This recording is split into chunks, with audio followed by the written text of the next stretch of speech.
창세기 25장. 그때에 아브라함이 다시 아내를 얻었으니 그녀의 이름은 크투라라. 그녀가 심란과 욕산과 무단과 미디안과 이스박과 수아를 낳았고, 욕산은 시바와 드단을 낳았으며 드단의 아들들은 아수르인과 레투시인과 레움미인이며, 미디안의 아들들은 에파와 에펠과 한옥과 하비다와 엘다하더라. 이들 모두가 크투라의 자식들이라. 아브라함이 이삭에게 자기가 가진 모든 소유를 주었더라. 아브라함은 자기 첩들의 아들들에게도 재물을 주어 자기가 살아있는 동안 그들을 자기의 아들 이삭으로부터 멀리 동쪽으로 보내어 동쪽 지역으로 가게 하였더라. 아브라함이 살았던 생명의 연수의 날들이 이러하니 175년으로 그때 아브라함이 숨을 거두니라. 연수가 차고 늙어 충분히 장수하고 죽어 자기 백성에게로 합쳐지니라. 그의 아들들인 이삭과 이스마엘이 마므레 앞 히딘 소할의 아들 에프론의 들에 있는 막펠라 굴에 그를 장사하였더니 그들은 아브라함의 헷의 아들들에게서 샀던 곳이라. 아브라함과 그의 아내 사라가 거기에 장사되었더라. 아브라함의 죽음 후에 하나님께서 그의 아들 이삭에게 복 주셨고 이삭은 라헬의 우물 곁에 거하였더라. 다음 사람들은 사라의 여종 이집트인 하갈이 아브라함에게 낳은 아들, 아브라함의 아들 이스마엘의 후대라. 이스마엘의 아들들의 이름은 그들의 후대에 따라 이름대로 보면 이러하니라. 이스마엘의 맏아들인 느바욤과 케달과 앗부엘과 밉삼과 미스마와 두마와 마사와 하달과 테마와 여툴과 나피스와 케드만이라. 이들은 이스마엘의 아들들이요 이것들이 그들의 고을들과 성들에 따른 그들의 이름들이라. 그들의 민족들에 따라 12 통치자가 있더라. 이스마엘의 생명의 연수가 이러하니 137년으로 그가 숨을 거두고 죽으니 그의 백성에게로 합쳐지니라. 그들은 하윌라에서부터 아시리아로 통하는 이집트 앞에 있는 술까지 거하였고 그가 그의 모든 형제들 면전에서 죽으니라. 다음은 아브라함의 아들 이삭의 후대라. 아브라함이 이삭을 낳고 이삭이 40세에 시리아인 라반의 누이 즉 파단 아람의 시리아인 브두엘의 딸 리브카를 아내로 얻으니라. 이삭은 그녀가 임신하지 못하므로 그의 아내를 위하여 주께 간구하였는데 주께서 그의 간구를 들으심으로 그의 아내 리브카가 임신하였더라. 아이들이 그녀 안에서 서로 싸우니 그녀가 말하기를 이와 같으면 내가 어찌하여야 할까 하고 주께 물으러 갔더라.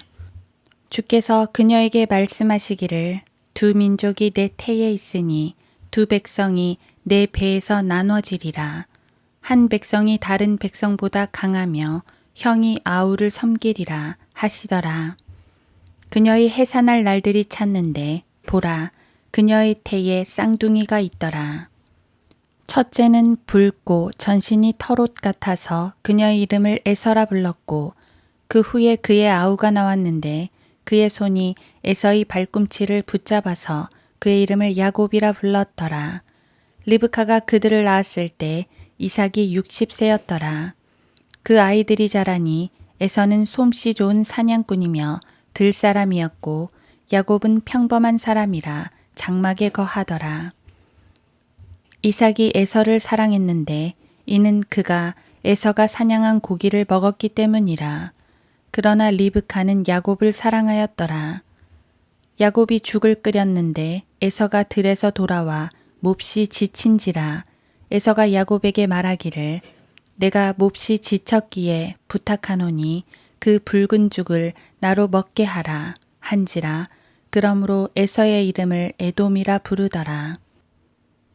야곱이 말하기를 오늘 형의 장자권을 내게 팔라 하니 에서가 말하기를 보라 내가 죽을 지경인데 이 장자권이 내게 무슨 유익이 되겠느냐 하니 야곱이 말하기를 오늘 내게 맹세하라 하니 그가 야곱에게 맹세하였더라. 그가 자기의 장자권을 야곱에게 팔았더라. 그리고 나서 야곱이 에서에게 빵과 팥죽을 주었더니 그가 먹고 마시고 일어나서 자기 길을 갔더라. 이같이 에서가 자기의 장자권을 경시하였더라.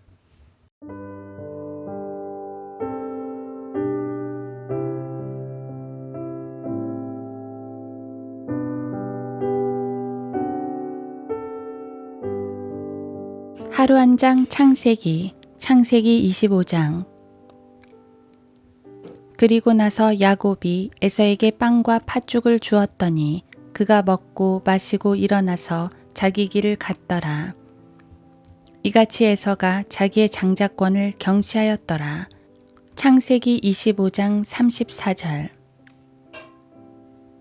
야곱과 에서의 갈등은 27장부터 본격화되지만 그 시작은 여기 25장에 나타나 있습니다.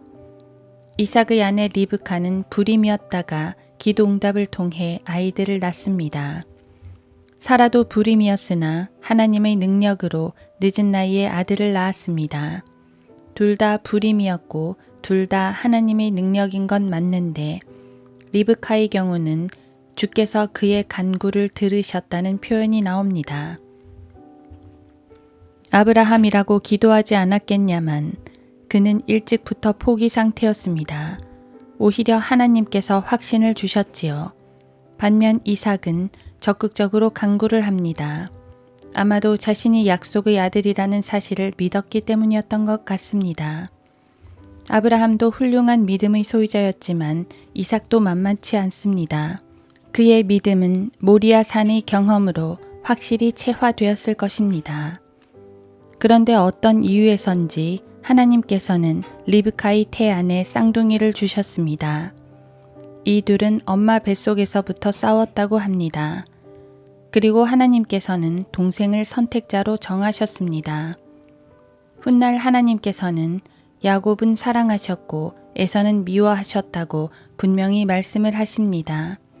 말라키 1장 2에서 3절, 로마서 9장 13절.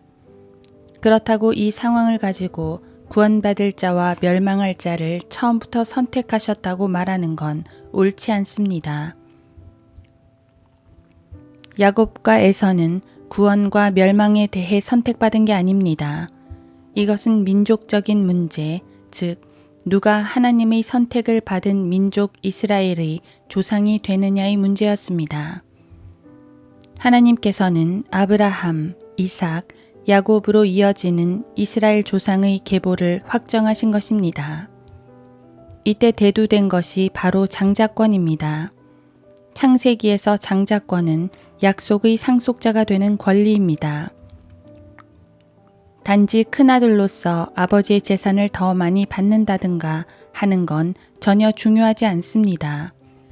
실제로 하나님께선 역사의 중요한 부분마다 장자 승계 원칙을 사용하지 않으셨습니다.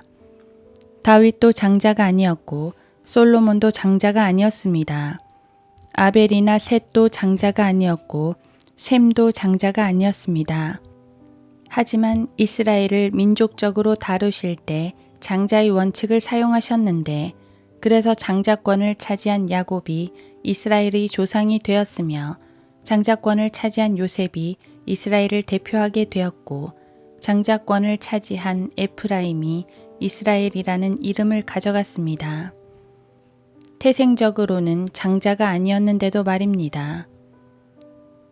에서는 태생적으로 장자였지만 그 장자권을 경시했습니다. 이것은 약속의 계승자라는 권리를 차버린 것입니다. 우리는 흔히 야곱이 간계를 써서 장자권을 뺏었다고 생각하는데 아닙니다. 간계를 쓴 건 27장에서 아버지를 속인 것이지 여기 25장에서 장자권을 산 것은 정상적인 거래였습니다. 팥죽은 결코 강압적 거래의 수단이 아니었습니다. 에서는 그걸 걷어찰 수도 있었습니다. 그가 이 거래를 받아들인 건 단 하나, 하나님의 약속을 경시했기 때문입니다. 약속을 경시한다는 것은 매우 큰 죄입니다. 그것은 약속의 하나님을 신뢰하지 못한다는 말입니다. 우리도 언제든지 불신의 늪에 빠질 수 있습니다. 에서처럼 하나님의 약속에서 떨어져 나가진 않겠지만 하나님과 동행함으로 누리는 온갖 기쁨들을 누리지는 못하게 됩니다. 그러므로 믿음을 굳게 세워야 하겠습니다. 우리와 함께 하시는 하나님을 더욱 신뢰해야 하겠습니다.